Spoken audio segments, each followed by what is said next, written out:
Hello everyone, स्वागत है आपका नई वीडियो में। और आज की इस वीडियो में बात करने वाले हैं लोकोक्ति यानी कि प्रोव्स के बारे में।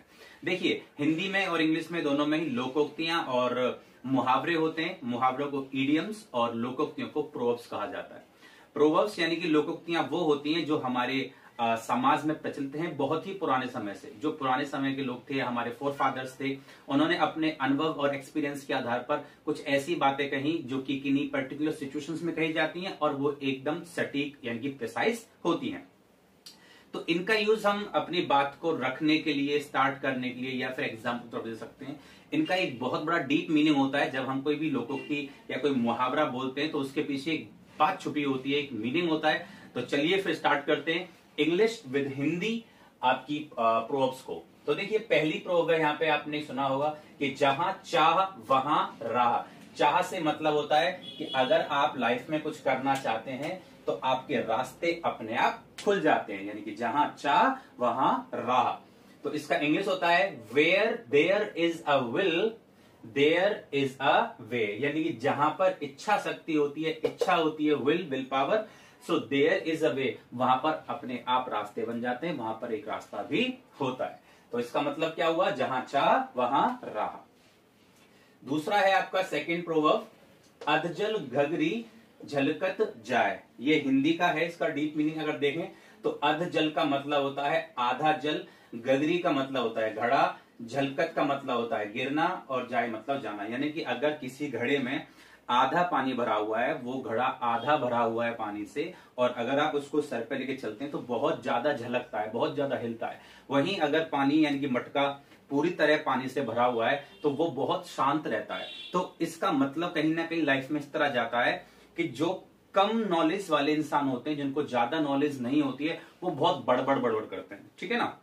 और वहीं ऐसा इंसान जिसको हर चीज की नॉलेज होती है, वो शांत रहता है, वो दिखावा नहीं करता। जब उससे पूछा जाता है तो वो सही आंसर देता है। तो इसका अधजल गगरी झलकत जाए का जो इंग्लिश यहाँ पे प्रो बनता है वो है N empty vessel makes noise. Vessel का मतलब होता है बर्तन, एम्प्टी मतलब खाली, मेक्स नॉइज का मतलब होता है आवाज करना। देखिए, वैसे नॉइज और साउंड दो शब्द होते हैं, क्लियर कर दूं मैं।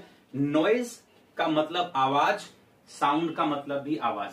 लेकिन नॉन लिविंग के लिए मोस्टली हम साउंड का इस्तेमाल करेंगे, और अगर हम बात करें लिविंग थिंग्स के लिए तो वहां पे हम नॉइज का इस्तेमाल करते हैं। लेकिन प्रोवर्ब में ये कहा गया है कि N empty vessel makes noise. जो खाली बर्तन होते हैं ना, वो हमेशा ज्यादा आवाज करते हैं। लेकिन भरा हुआ बर्तन अगर होगा तो वो ज्यादा आवाज नहीं करेगा। आप ऊपर से एक गिलास भरा हुआ फेंकिए, उसकी आवाज नहीं आएगी, और एक खाली गिलास फेंकिए, वो बहुत ज्यादा आवाज करता है। तो इसलिए कहा गया है N empty vessel makes noise. Third है आपका प्रोवर्ब, गधे को गधे खुजलाता है, गधे को गधा खुजलाता है। इसका मतलब क्या हुआ? गधे को गधा खुजलाता है, इसका मतलब यानी कि आप कहीं भी देखो, अगर कोई शराबी है, कोई पियक्कड़ है, कोई पीने वाला है, वो दुनिया में कहीं भी चला जाएगा और वहां पर भी जाके उसको कोई ना कोई शराब मिल जाएगा। वो अपने आप ठेका ढूंढ लेता है जहां पे उसको वाइन या फिर दारू पीनी होती है। अच्छा इंसान जहां बैठता है तो उसके पास अच्छे इंसान बैठते हैं। ऐसे ही अगर आप कुछ गलत काम करते हैं तो आपकी जो सराहना करने वाले होंगे वो भी गलत लोग होंगे। अच्छा इंसान कभी भी गलत काम की सराहना या की प्रेज नहीं करेगा, वो एडमायर नहीं करेगा, अप्रिशिएट नहीं करेगा। सो गधे को गधा खुजलाता है, इसका मतलब इंग्लिश में हो जाएगा प्रोवर्ब में फूल्स प्रेज फूल्स, यानी कि जो मूर्ख व्यक्ति होते हैं वो ही मूर्ख व्यक्तियों की सराहना करते हैं। यानी कि अगर कोई भी इंसान अच्छा काम कर रहा है तो अच्छे लोग उसके साथ जुड़ेंगे, बुरा कोई काम कर रहा है तो बुरे लोग उसके साथ जुड़ेंगे। तो इसलिए कहा गया है कि गधे को गधा खुजलाता है। चौथा पॉइंट है यहाँ पे हमारा प्रोवर्ब में, जंगल में मोती की कद्र नहीं।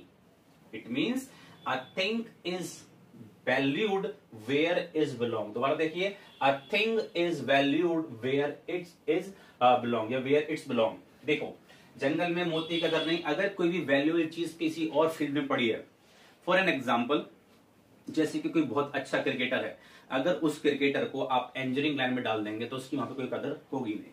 वो अच्छी क्रिकेट खेल सकता है लेकिन अच्छी इंजीनियरिंग में अपना कुछ भी योगदान नहीं दे पाएगा। ऐसे ही इसलिए कहा गया है यहाँ पे कि जो चीज है उसकी वैल्यू वहां होती है जहां से वो बिलोंग करती है। अगर कोई टीचर है, अगर वो अपनी फील्ड में काम कर रहा है तो बहुत अच्छा कर सकता है, लेकिन वहीं अगर टीचर किसी और फील्ड में जाएगा, मे बी अगर उसको क्रिकेट में, फुटबॉल में, किसी चेस में अगर करेंगे तो ये दूसरी फील्ड हो जाती है। वो टीचिंग कर सकता है, वो क्रिकेट नहीं खेल सकता है, वो फुटबॉल नहीं खेल सकता है। तो किसी चीज की वैल्यू वहां होती है जहां पर उसकी, जहां से वो बिलोंग करता है, जहां का वो होता है, ठीक है, जिस फील्ड से बिलोंग करता है। तो इसलिए कहा गया है a thing is valued where is belongs. Fifth में है अपना अपनी अपनी डफली, अपना अपना राग। ये हिंदी का एक लोकोक्ति है, यानी कि 10 लोग खड़े हुए हैं, 10 लोगों के पास डफली है, सब बजा रहे हैं, तो बहुत ही रेयर केस में होता है कि सबका ट्यूनिंग एक हो, वरना कोई कुछ बजाएगा, किसी का सुर ताल कुछ अलग होगा, किसी की टैप कुछ अलग होगी। इंग्लिश में हो जाएगा इसका मैनी हेड्स मैनी ब्रेन्स। आप हमेशा देखना कि जब 10 लोग किसी एक काम को करते हैं तो रेयरली वो सक्सेसफुल हो पाता है। अगर वो मेजोरिटी में नहीं है, अगर वो सपोर्ट नहीं कर रहे हैं, तो सभी आएंगे और अपनी अपनी राय देते हैं। जब आप कोई भी घर पे काम कर रहे होते हैं तो अगर 10 लोग भी वहां से गुजरेंगे तो तुम देखना 10 के 10 लोगों का ओपिनियन ऑलवेज अलग होता है, क्योंकि सबके दिमाग अपने हिसाब से चल रहे हैं। तो कोई अपने अनुभव के हिसाब से आपको एडवाइस देगा और कोई दूसरा व्यक्ति अपने अनुभव के हिसाब से एडवाइस देगा, और आप कुछ और सोच रहे होंगे। तो इसलिए मैनी हेड्स मैनी ब्रेन्स, यानी कि जितने ज्यादा सर होते हैं उतने ज्यादा दिमाग होते हैं, यानी कि जितने ज्यादा लोग रहेंगे किसी एक विषय पर उतने ही ज्यादा वो आपको ओपिनियंस देंगे। सो अपनी अपनी डफली, अपना अपना राग। 6 है यहाँ पे उधार दीजिए दुश्मन कीजिए। ये बहुत ही सच बात है। अगर आप किसी को उधार देते हैं तो ये समझ लीजिए कि आपने उसकी मदद नहीं करी है, आपने एक नया दुश्मन बना लिया है। It means give loan enemy own. ये सच है। देखो पुराने टाइम के लोग अलग थे, भले ही वो एजुकेटेड नहीं थे, भले ही वो इतने टेक्नोलॉजी में आगे नहीं थे, बट वो जुबान के पक्के थे, वो एक दूसरे की हेल्प करना जानते थे। आज के टाइम पे ऐसा नहीं है। If you pay someone as a help, so they will not return you as you have given them, okay?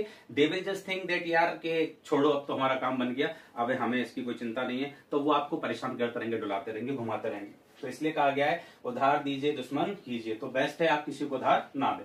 Give loan enemy own, ठीक है। 7 प्रोवर्ब क्या कहती है? नाच न जाने आंगन टेढ़ा। हिंदी की लोकोक्ति है, यानी कि अगर कोई नाच रहा है उसको नाचना नहीं आ रहा है, ये लोकोक्ति इसका भी नहीं हो जाएगा कि कोई व्यक्ति अगर नाच रहा है और नाचना नहीं आ रहा है तो हमेशा कहेगा इसका फ्लोर टेढ़ा है या कुछ भी है। तो जब इंसान प्रॉपर नॉलेज नहीं रखता है तो कभी भी खुद को दोष नहीं देता है। It is rare quality of people that if they do mistake they accept. Rarely, बहुत कम होता है कि जब आप कुछ काम कर रहे हैं और आप अपनी गलती वहां पे एक्सेप्ट करें, और ये क्वालिटी बहुत अच्छी होती है जो इंसान को बहुत आगे लेकर जाती है। तो इसका इंग्लिश प्रूफ क्या होगा? अ bad carpenter quarrels with his tools. यानी कि जो एक कारपेंटर, जो एक बढ़ई होता है, अगर वो कुछ भी बना रहा है और उससे वो सही तरीके से नहीं बना है तो वो अपने आप को दोष नहीं देगा कि मैं अच्छे से नहीं बना पाया या मेरे को नहीं आता था। वो जो भी उसके टूल्स होंगे हमेशा उनको ब्लेम करेगा कि मेरा हथौड़ा खराब था, मेरी छेनी खराब थी, या जो भी चीज है, मेजरमेंट खराब हो गया, मतलब अपने आप को दोष नहीं देना चाहेगा। So that's why it is said कि a bad carpenter quarrels with his tools. कोई भी हो तो जब भी गलत काम होगा तो खुद को ब्लेम नहीं करेगा, वो जिन चीजों से काम कर रहा था, जो लोग होंगे उन पर डाल देगा, या फिर जिन चीजों से काम कर रहा था उन पर डाल देता है। नेक्स्ट है 8 प्रोवर्ब, मुख में राम बगल में छुरी। मुख मतलब मुंह। कुछ लोग ऐसे होते हैं कि उनके मुंह पे कुछ और होता है लेकिन दिल में, दिमाग में कुछ और छुपा होता है। आपसे कहेंगे कुछ लेकिन होगा कुछ और। इंग्लिश होता है अ honey tongue a heart of gall. Honey टंग का मतलब होता है कि जुबान तो मीठी है।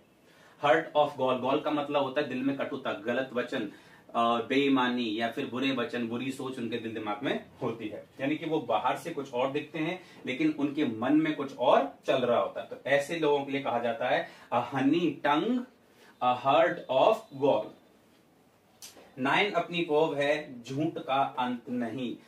हाँ, और ये सच बात है। आपने अपनी डे टू लाइफ में देखा होगा कि घर पे अगर हमसे कोई गलती हो जाती है तो हम उस गलती को छुपाने के लिए कोई झूठ बोलते हैं, फिर उस झूठ को छुपाने के लिए फिर दूसरा झूठ, फिर नेक्स्ट झूठ, और वो बहुत सारे झूठ बोले जाते हैं क्योंकि उसका कभी भी एंड नहीं होता है। It means one lie leads to another, यानी कि एक झूठ बाकी झूठों को जन्म देता है, बाकी झूठों को लीड्स करता है। तो इसलिए जो भी हो सच को हो, ताकि आपको उसे छुपाने के लिए बाकी झूठ ना बोलने पड़े, क्योंकि सच तो बाद में सामने आएगा लेकिन वो झूठ तुमसे कम से कम नहीं बोले जाएंगे। तो स्पीक अ ट्रुथ। लास्ट है जैसी करनी वैसी भरनी। बहुत सुना है कि आप जैसा करते हैं आपके साथ भी वैसा होता है। अगर आप दूसरों की मदद करेंगे तो दूसरे भी आपके साथ मदद के लिए आएंगे।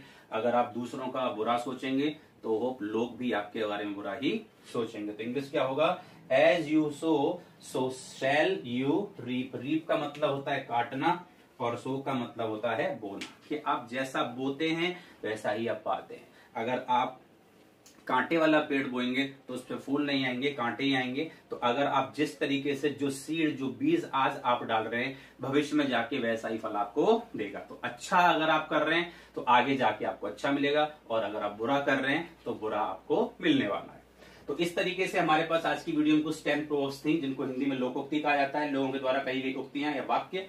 तो पहला हमने पढ़ा जहां चाह वहां राह, where there is a will there is a way, अधजल गगरी झलकत चाय, an empty vessel makes noise. तीसरा था गधे को गधा खुजलाता है, same people, fools praise fools. उसके बाद है जंगल में मोती की कदर नहीं होती है, a thing is valued where is belong. जहां की वो चीज होगी वहां उसकी कदर होगी। अपनी अपनी डफली अपना अपना राग, ये भी एक हिंदी की लोकोक्ति है। मैनी हेड्स मैनी ब्रेन्स, कि जितने सर उतने दिमाग उतने ही ओपिनियन। उधार दीजिए दुश्मन कीजिए, गिव लोन एनिमी ओन। नाच ना जाने आंगन टेढ़ा, a bad carpenter quarrels with his tools.